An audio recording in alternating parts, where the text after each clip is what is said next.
right, thanks, Matt. Well, new at noon, there's a new artistic director at the Magnolia Theater, and we're delighted to have with us Jay Schramm. How are you doing? I'm doing fine. Thank you for having me today. And thank you, as always, for joining us here. So tell us about your role as the artistic director.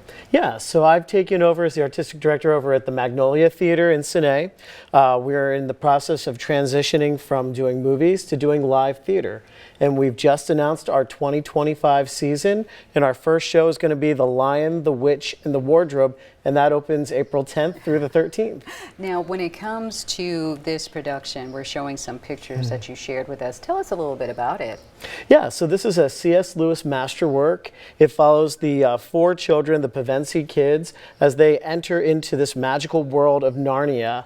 And there they're confronted with both good and evil, and they have to decide which side that they're going to stand on, and they have a big confrontation in the process of all that. And when it comes to this particular play, why this to kick off the season? I just think it's a great story that really connects with the human condition. We all want to know, how do we handle good and evil? How do we deal with those difficult situations? And I think this just tells a tremendous story, and C.S. Lewis is a brilliant writer, and his way of authoring through that is a neat way to navigate it with live theater. And when it comes to the play, when is it happening? The play is April the 10th through the 13th, Thursday, Fridays in the evening at 7 o'clock.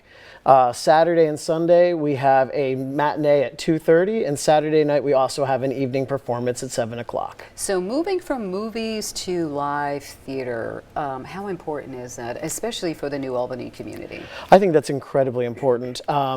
We are inundated with the ability to be able to watch from our hands, with our phones, TV screens, but to have that experience where you're corporately watching together, where you are having to see what's happening in front of your very eye. You're getting to see the sword play happen right before your very eye. You're hearing the music right before your very ears. I think there's something special about that. There's just something magical about live theater. And when it comes to the cast members, how excited were they to sign up and say, hey, I want to do this role? It's been really neat. We have a very youth-oriented cast. As young as 6 years old, and primarily most of our actors are between the ages of 10 and 13, and they've been super excited. Everything I've asked them to do, they've done with gusto, so they're really excited about what they're about to do. All right, and if you're in New Albany, especially April 10th through the 13th, come on out and support our youth, but not only that too, the Magnolia Theater. Absolutely. Thank you so much for having me. All right, you're welcome. We'll be